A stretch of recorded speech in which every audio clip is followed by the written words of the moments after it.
Muy buenas tardes, ¿cómo están? Buen viernes, estamos en vivo. ¿Qué tal, Virginia Cardoso? ¿Cómo estás? Gracias por acompañarnos hoy como panelista. Hoy se están cumpliendo 6 años, sí, porque esto fue en el 2010, de lo que se considera la mayor tragedia de la historia carcelaria de nuestro país. Recordarán, estábamos al aire con Esta Boca es Mía, o sea que este tema lo abordamos, cuando se incendió la cárcel de Rocha. Todos los años, los 8 de julio, se hace una marcha en nombre de aquellas 12 personas que fallecieron, que perdieron la vida en este incendio, más otros heridos que hubo, en un caso que no tuvo ninguna responsabilidad penal adjudicada a nadie.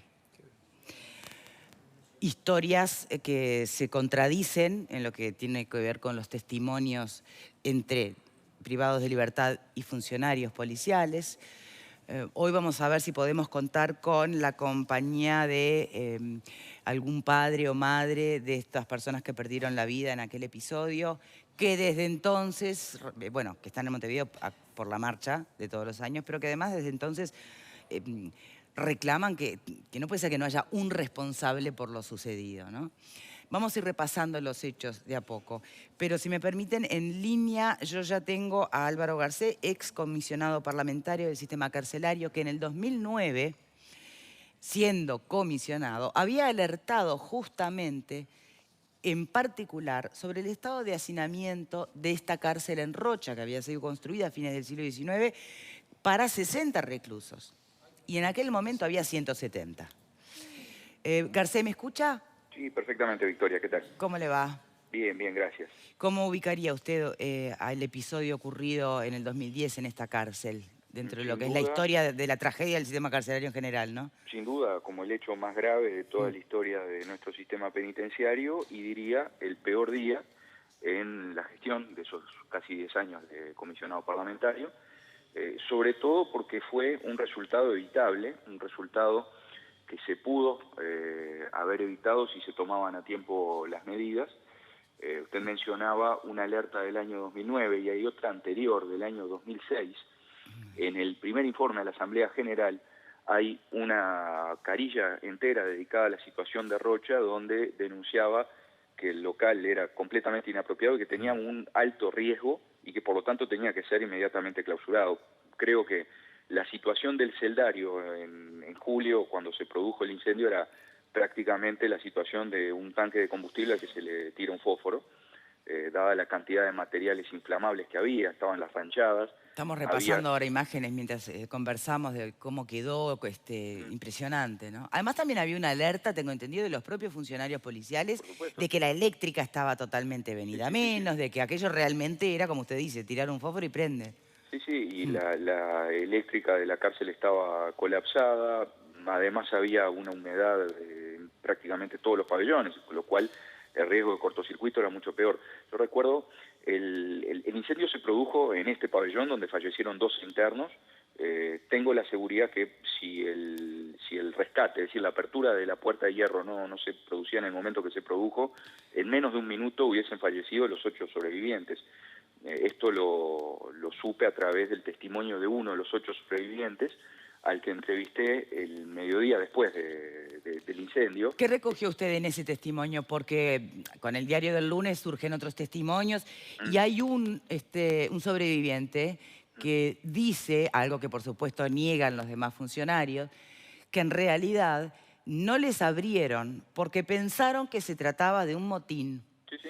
y que se fueron todos para arriba, incluso para avisar sobre un motín, y que quedó abajo un llavero que quiso ayudarlos. Sí. Y que dijo la frase algo así como, bueno, gurises, no me hagan macana, yo me la juego por ustedes, y quiso abrir. Mire, yo le puedo confirmar todo eso exactamente. Eran exactamente 143 reclusos los que habían esa noche y había 5 policías dentro de la cárcel. En los meses previos, efectivamente existió un intento de motín y como consecuencia de eso, la guardia de esa noche interpretó que podía tratarse nuevamente de un hecho similar, ante lo cual el encargado dio la orden de no abrir. Y el cabo que decidió abrir la puerta lo hizo desoyendo una orden. Eso consta en el informe que yo hice a la Asamblea General. Yo creo que ese funcionario debería ser reconocido porque por su directa iniciativa, rompiendo la cadena de mando, en una situación absolutamente justificada, porque estaba en juego la vida, terminó evitando que el desastre fuera todavía mucho peor. Ni que hablar, pero ¿qué pasa con, así como usted plantea, el reconocimiento de ese funcionario que, valorando la circunstancia y los hechos como estaban ocurriendo, el riesgo de vida inminente, opta no solo por desoír una orden, que se sabe con lo que después queda implicado el propio funcionario, ¿no? Desoír la orden jerárquica y ayudar, y abrió la puerta. Así como hay que destacar a este funcionario, no hay nada que hacer con los que se fueron para arriba, dijeron esto es un motín, a no abrir y a otra cosa mariposa. Bueno, en menos de 5 días yo produje un informe que fue elevado a la Asamblea General. He declarado como testigo en por lo menos 4 oportunidades, la última de ellas, si no recuerdo mal, el año pasado, en Rocha, justamente en el transcurso de los juicios que están haciendo los familiares. Aquí hay que recordar que la acción penal que se intentó resultó clausurada, es decir, el juzgado de Rocha, el primer turno, entendió que no había razón para procesar penalmente no había a los responsables funcionarios, penales. que no había responsables penales, lo cual no quiere decir bajo ningún concepto que el Estado no sea responsable, es decir, no tengo ninguna duda que existe una obligación de cuidado y de guarda que tiene el Estado respecto de las personas que tiene privadas de libertad. Y en este caso, mucho más siendo evitable. No, pero además estando las alertas anteriores, claro, un ¿no? resultado que era evitable y previsible. Ahora, yo lo que quisiera, Victoria, en este día recordar de alguna forma, me parece, más allá de los hechos, es el valor de la vida, el valor más allá de que se trate de una persona que está encarcelada. Me refiero a la vida también de las víctimas del delito. Estoy pensando, por ejemplo, en Sandra González y en todos los familiares que han perdido a alguien querido en ocasión de una rapiña, de un delito, y también la vida de los funcionarios policiales, por ejemplo, el funcionario Pintos, que fue abatido a balazos en el penal de Libertad en el año 2012. Es decir, yo creo que el hecho de hoy es fundamental para ser recordado a propósito del valor absoluto que tiene la vida, más allá de quién se trate y qué circunstancia sea la que hace perder la vida. Lo cierto, comisionado, es que si traspolamos la situación de la alerta presentada por usted en funciones como comisionado, sobre muchísimas instituciones carcelarias hoy en nuestro país, recae en esas advertencias de hacinamiento, de violación de derechos humanos y demás, y se sigue sin, de alguna manera, asumirse responsabilidad alguna. Acá porque hubo un hecho terrible, porque ocurrió finalmente el desenlace del incendio trágico. Sí, ¿Qué hay que esperar en realidad no, para, en realidad más allá de decir que hay que valorar la vida, de actuar en consecuencia? Bueno, el tema de Rocha, el incendio de Rocha fue el tercero de una sucesión que se abrió en agosto del 2009 con otro incendio. Ese fue distinto. Fue en el Concar, fue provocado intencionalmente. No digo que la responsabilidad no deba establecerse también, pero fue una circunstancia diferente. Fue primero un incendio en el Concar, donde murieron 5 internos, después el 31 de diciembre de ese año murieron 2 internos en el penal de Libertad. La diferencia entre estos dos hechos y el de Rocha es que tanto en el Concar como en el penal de Libertad, donde en total se perdieron 7 vidas, fueron incendios provocados por la quema de colchones. Es decir, Bien, sí, un motín, lo que podrían considerarse motín. Sí, fue un hecho, no llegó a ser motín porque se trató de un episodio localizado en una celda. Bien. Pero el caso de Rocha fue diferente y usted me preguntaba por lo que conversé con el sobreviviente el mediodía después. Sí. Él estaba todavía en estado de shock, tenía quemaduras importantes, pero a pesar de eso me dio el testimonio que fue clave para entender exactamente qué había ocurrido. Él narró todo lo que recordábamos con respecto a la orden de no abrir, a la iniciativa del funcionario que abrió la puerta. ¿El origen del incendio lo recuerda? El origen del incendio lo pudimos justamente reconstruir a partir de ese testimonio, luego verificado con otras declaraciones. Previo a la medianoche, según distintos testimonios coincidentes, existió una discusión entre más de un interno, donde algunos le reclamaban a alguien que tenía prendido un calentador que lo apagara porque se iban a dormir. Y en definitiva esa discusión no se zanjó, el calentador quedó prendido y en el correr de la noche cayó una prenda sobre la resistencia incandescente y eso produjo el incendio que era, en el contexto del celdario, era indetenible, era imposible, ¿no? Y fue que de esa manera, muy rápido, en cuestión de minutos, todo tomó fuego y los que fueron al baño pensando que se salvaban de esa manera, fueron los que perecieron primero, y los que lograron salvarse fueron los poquitos que lograron quedarse al lado de la puerta respirando por una endija que tenía de menos de 1 centímetro, y con eso recibían la cantidad de oxígeno como para mantenerse. Pero ya era crítico el estado de ellos, y me asegura este interno y los otros que entrevisté, que si demoraban 40 segundos, 1 minuto más, no quedaba ninguno vivo. Y finalmente se abrió, en el momento que se abrió esa celda, gracias a este funcionario que desoye la orden jerárquica, ¿no? Así fue, Bien. así fue. La última pregunta, excomisionado, y lo dejo libre. Porque usted marcaba la diferencia en los episodios de incendios de Libertad y Comcar con el de Rocha. Sí. Si es provocado por el interno, como rebeldía, como protesta, o si fue un accidente como el de Rocha, de todas maneras, ¿no se supone que hay que apagar el incendio y preservar la vida de los internos? No, eso ni que hablar. Lo que puede variar en todo caso son las normas de responsabilidad penal y lo que se llama la concurrencia de culpas en materia civil. Alguien que provoca un hecho está concurriendo con su propia culpa a la producción de resultados. En el caso de Rocha, lo que digo es que allí pudo haber existido una parte de negligencia de los internos que tuvieron las ranchadas, que las mantuvieron a pesar de las advertencias. Yo les decía a los testigos, a los que estaban en el pabellón de enfrente y vieron todo, que sacaran inmediatamente las ranchadas, y se negaban a hacerlo, eso el día después, 24 horas después del incendio. Digo, hay una parte que sí es imputable a la negligencia de los internos que mantenían las ranchadas. Bien, pero los funcionarios que deciden ir para arriba y no abrir porque esto es un motín, ¿a ellos no les cabe ninguna responsabilidad? Sin duda, a mi juicio sí, y después están las responsabilidades a nivel jerárquico, de conducción del sistema, llámese jefatura de policía, porque en la época era quien tenía a su cargo la cárcel, y por encima de ellos las autoridades del Ministerio del Interior, que habían recibido múltiples advertencias de situaciones de riesgo en esta cárcel y en otra, y a pesar de eso no se tomaron las medidas necesarias como para prevenir y evitar ese tipo de resultados. Álvaro Garcés, muchísimas gracias por esta comunicación telefónica. Con mucho gusto, a las órdenes. Vámonos inmediatamente con Diego Travieso, que está en un móvil, acompañado justamente de familiares que han venido a Montevideo a la marcha por el 8 de julio. Diego, adelante. Victoria, ¿qué tal? Muy buenas tardes para todos. Bueno, efectivamente llegaron familiares aquí a Montevideo hace escasas horas nada más. Pisaron la capital de nuestro país. Lo primero que hicieron fueron a dialogar con Juan Manuel Petit, el comisionado actual parlamentario, que ellos los recibió, exactamente, que los recibió, que sabían que venían.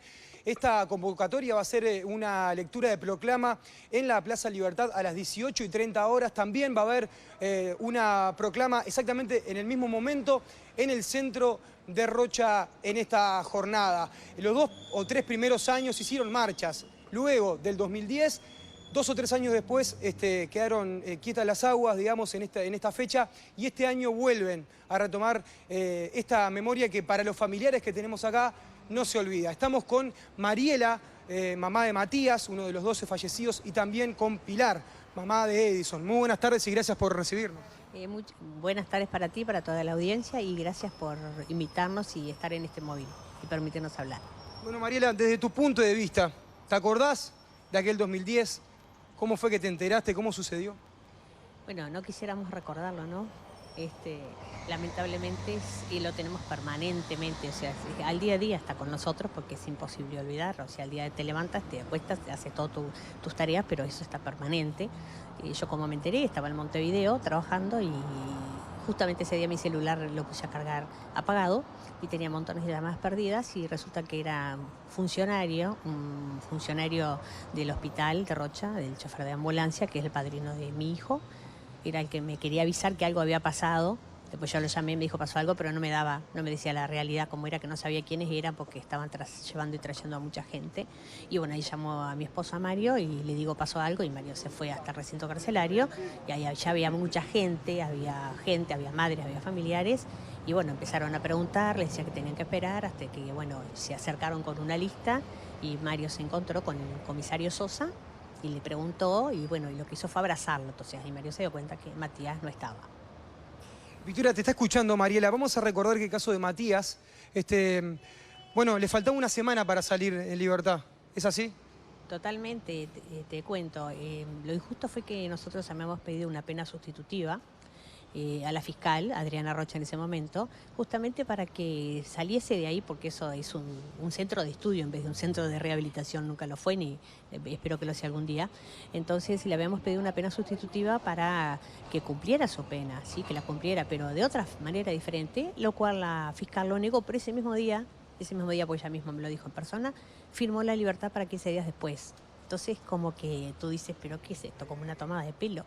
¿Cómo funciona la A justicia? 15 días entonces de salir libre, habiendo cumplido una pena, recordemos, hay algo muy importante y que es cierto lo que decía el excomisionado García en línea, Diego. Él decía que no importa lo que hayas hecho, cuál haya sido tu delito, de qué lado de la justicia estás, del derecho o del izquierdo, no importa.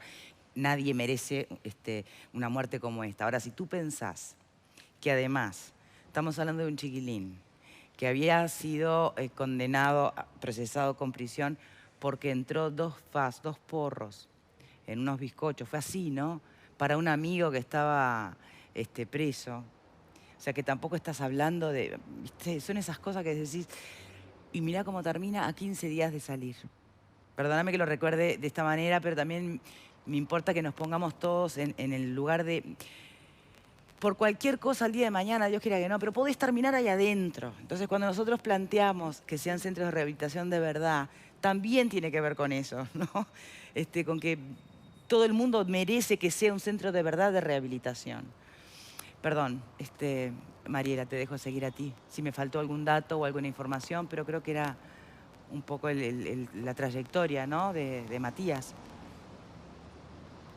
Sí, Victoria, hola, ¿qué tal? Sí, tal cual como tú lo dices, la idea es que sea un centro de rehabilitación, porque todos se equivocan, nosotros nos podemos equivocar o cometer un ilícito hasta sin quererlo y terminar en un lugar así, como cualquiera. Esto no tiene nombre y apellido, cualquiera le podría suceder. Y bueno, y cuando se pide que una sustitutiva es porque para sacarlos de adentro, para que hagan otra actividad, no sé, tantos lugares sociales que pueden asistir, hacer limpiezas, pintura, tantas cosas que les podían hacer. Entonces, para cumplir esa pena, que creo que sería mucho más efectivo que estar encerrados ahí aprendiendo cosas que no deberían de aprender, porque siempre se aprende de los que más saben, como en todos lados.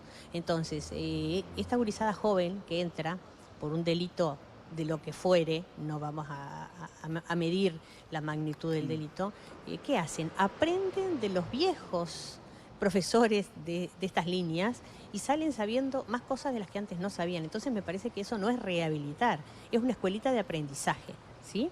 Lo sigo manteniendo y espero que en algún momento esto se cambie. Y por eso te digo, por eso yo pedí la pena sustitutiva para que hiciera otra actividad.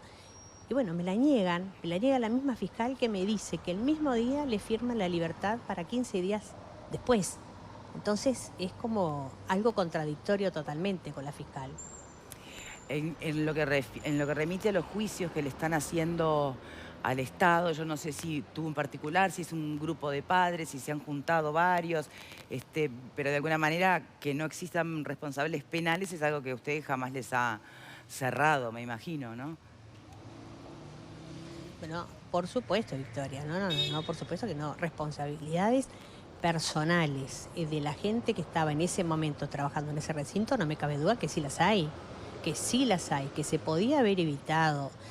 Todas estas 12 vidas podían estar hoy en día acá con nosotros, no me cabe la menor duda, por toda digamos, la minuciosidad con que hemos averiguado e indagado y hablado con un montón de gente.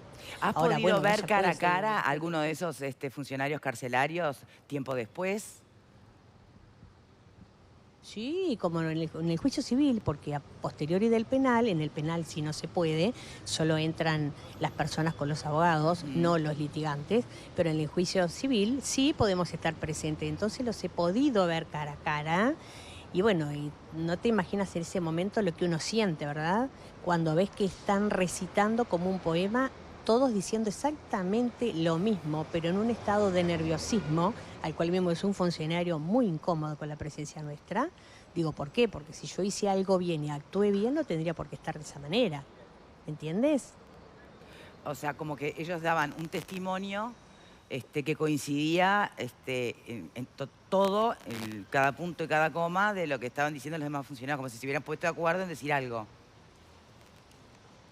Exacto, es lo que quiero decir, como si fuera un poema que todos se aprendieron con punto y coma. ¿Sí? Lo que sí me llama la atención es que en el juicio penal, que hoy día está archivado sin prejuicio, o sea que se puede volver a abrir, es que están las declaraciones de los funcionarios y por otro lado las declaraciones de de reclusos testigos, ¿no? Nunca sí. se hizo un careo, me extraña esa parte de la fiscalía, porque los reclusos declaran totalmente lo contrario a lo que declaran los funcionarios policiales.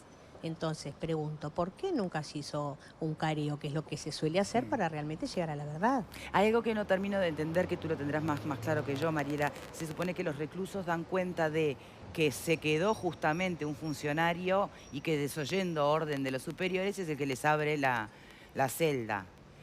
Pero me parece que los funcionarios dicen que ese funcionario nunca abrió, que estaba arriba con ellos. ¿Qué pasa? Esa es una contradicción, creo que importante en el expediente, ¿o no? No te quepa la menor duda, esa es la contradicción en el expediente. Esa es la contradicción la que podría esclarecerse haciendo el careo entre los reclusos y los funcionarios. ¿Y no están Porque apelando para que se justamente logre los ese careo? funcionarios- Es que esa es lo que vamos a tratar de indagar ahora, porque a nosotros la jueza nos informó que para poder reabrir la causa habría que tener pruebas nuevas. Ahora, aparentemente otro abogado me avisa, me informa que no, que podemos pedir directamente la reapertura del caso aún sin tener pruebas. Bueno, voy a informarme, voy a asesorarme bien sobre este tema en lo personal, porque mi idea es llegar al final de esto. O sea, yo quiero simplemente que la gente que es responsable de que esto se podía haber evitado, no el accidente en sí, pero sí podía haberse evitado que estas vidas saliesen como tenían que haber sido, que sean responsables y así que como quien paga un ilícito, que ellos paguen una mala acción. Mariela, muchas gracias por esta comunicación. Diego, volvemos contigo más tarde o te vemos por aquí en piso, ¿sí? Dale, Victoria, vamos ahí y recuerden que 18:30 hoy es la proclama, tanto aquí en Montevideo como en Rocha paralelamente. ¿Sí? Muchas gracias, Mariela, muchas gracias, Pilar. A las dos, Adelante. muchísimas gracias. A ver, abogados, necesito... puede abrir. ¿Se puede reabrir? Se puede abrir. ¿No necesitas nuevas pruebas? No, a ver, si tienen abogado, pueden presentar un escrito pidiendo la reapertura y que se haga el famoso careo que no se hizo. No sé por qué no Porque lo además, pidieron antes. Se supone que un juez puede valorar una prueba como significativa o no significativa y otro puede pensar, no, esto sí es significativo. Exacto, pero se puede revisar. Lo usual hubiera sido que el fiscal que seguía el caso pidiera el careo frente a la contradicción, que es el que tiene la pretensión punitiva con el sistema vigente, pidiera el careo. De no pedirlo, lo puede pedir el abogado de cualquiera de los reclusos y decir, bueno, mira, acá hay contradicciones, entendemos que hay elementos suficientes para pedir un careo y, bueno, y ver dónde están las contradicciones. Bueno, a ver, pero evidentemente, desde el momento en que el caso se cierra, no hay responsabilidad penal. No, se cerró sin perjuicio. No, se cerró sin perjuicio. Bien. Se puede abrir en cualquier momento. Ahora, no hay que olvidar, lo que dice Marta está perfecto, no hay nada que agregar. Lo que sí hay que recordar es el contexto político en el cual este episodio ocurre y los cambios sugestivos de jueces, de fiscales, tanto en la órbita penal como en la órbita civil, que se empezaron a suceder. Y siempre el cambio era cuando había que tomar una resolución. Por eso, pero pareciera que estaba todo... no quiero decir que se encubra, pero que de alguna manera nadie quiso mirar con lupa. ¿O sí? Digamos, yo dejaría de lado, digamos, ese tipo de expresiones porque pueden dar lugar a una interpretación equívoca. Los hechos son esto que estoy diciendo. Es decir, más allá de cuál fue la intención... Cuando se tenía que expedir, la cambiaron. Más allá de cuál fue la intención de quienes cambiaban los jueces a último momento, cambiaban los fiscales a último momento, más allá de cuál fue la intención, los hechos fueron así. Que no hubo voluntad de, digamos, llegar al fondo con un mismo magistrado que tomó el caso del principio hasta el final, claramente no la hubo. Hubo un intento, me parece a mí muy claro, de... En un primer momento dilatar los pronunciamientos judiciales y en otro caso me parece que a través de sustitución de magistrados y de poner gente que no estaba muy empapada del expediente, bueno, encontrar una respuesta que fuera, digamos, estuviera en sintonía con el momento político especial que vivía el país. ¿Que cuál era? El primer año del gobierno del presidente Mujica, el primer año de una gestión, digamos, que había despertado grandes expectativas. Pero era un año en el que se había planteado la ley de humanización de cárceles y se les da contra la cara estos hechos. Justamente esto era un mentiz a la ley de humanización de cárceles. Con la separación de poderes, que era un mentiz el a todo lo que se gobierno... decía que era pura propaganda. Esta es la Pero realidad. siguiendo tu línea del momento político, justamente no va de la mano con lo que se planteaba. Quisieron minimizar la responsabilidad policial, Pero quisieron minimizar la responsabilidad del Estado. judicial y hay una lógica. Primero, los procesos judiciales que tienen que ser modificados y que tienen que ser revisados es algo que estamos diciendo hace mucho tiempo. Primero, desde la independencia de poderes, el Poder Judicial tiene sus propias características que independientemente del gobierno de turno, primero que nada. Segundo, se venía de un proceso, se viene de un proceso de largo tiempo en el que hay que modificar muchas cosas, también en los procesos a nivel del Ministerio del Interior, y en el que es un proceso donde sabemos que existió históricamente, también dentro de la policía, de ocultamiento de información, implantar pruebas de corrupción dentro de la policía. Eso sabemos que es histórico y que es algo que se ha venido también trabajando para poder ir avanzando en que la justicia pueda tener los mejores elementos para trabajar. Entonces, yo creo que ahí no podemos meter todo en una misma bolsa como si fuera el Poder Judicial, el Poder Ejecutivo y todo, es la misma responsabilidad y el mismo nivel. Ahora, yo creo que está claramente, lo que está claro acá es el dolor, es la intencionalidad de avanzar a que estas condiciones no se den y a que estas situaciones no se repitan, y una ciudadanía que muchas veces no logra comprender estos procesos. Porque cuando se habló de la humanización de las cárceles, la gente salía a decir, ¿cómo van a hacer eso de humanizar las cárceles? Que esto vamos a poner plata para que... Y yo quiero decir una cosa muy importante que dijo Garcés, las personas. Porque cuando hablamos muchas veces de estas cosas son o los delincuentes o los menores infractores, y no hablamos de que son personas, personas en conflicto con la ley, jóvenes en conflicto con la ley, y este dolor nos conecta y las familias nos conecta con ser personas. Hay que hacer justicia, y lo que no hubo fue ningún intento para hacer justicia. La gente quiere justicia. Desde ese mismo dolor, si algo que uno, en lo que justamente uno por empatía entra y se conecta con la persona que lo está padeciendo o lo está relatando, te obliga a pedir lo mismo que está pidiendo ella, es decir, justicia. Hay un detalle que y eso no es ni estar a favor ni en contra de nada, es pedir justicia. No hay un solo responsable penal hasta el momento. No, pero hay un detalle que no es menor. De la discusión que me parece que no hay que soslayar. Una cosa es la circunstancia que tenemos ahora de la el necesario ejercicio de la justicia por todo lo que pasó. Sí. Pero también hay que pensar en el proceso pasado. O sea, el poder político tuvo 2 instancias de advertencia del hacinamiento que había en esa cárcel. No se hizo absolutamente nada. Entonces ahora me vienen a la mente cosas como aquella primera muerte por los perros sueltos en Colonia Echepare, que había ocurrido 14 años antes y que nada se hizo y que siguieron creciendo esas jaurías en torno a la institución. Entonces, lo que yo me pregunto es, ¿qué pasa con la gestión del Estado? ¿Por qué somos incapaces de atender a 2, no una? Entonces vos estás trasladando a legisladores en general. Advertencias tan graves y no hacer absolutamente nada y que después pasen estas cosas. Pero buenas tardes. Muy buenas tardes, Victoria. Muchas gracias. El saludo para ti y para todos. La pregunta de hoy con respecto al incendio en la cárcel es, ¿podría haberse evitado? Y nos pueden hacer saber qué piensan ustedes enviando un SMS al 1212 con la palabra Boca 1 por la opción sí y Boca 2 por la opción no. Esperamos también sus comentarios a nuestro mail a estabocasmia@tele12.com, a Twitter @estabocasmia12 y a nuestro Facebook estabocasmia12. Si además quieren que su comentario salga al aire en la pantalla, tienen que enviar un mensaje de texto con la palabra Boca, dejan un espacio, nos comentan y lo mandan al 1212. Bien, yo recién tomo contacto con la pregunta y me pregunto si en realidad se refiere a si podría haberse evitado el incendio, el inicio del fuego. Creo que eso no, me parece que debe ser si podría haberse evitado las 12 muertes, la tragedia total. Bien, claro. Pausa y ya venimos. Las amapolas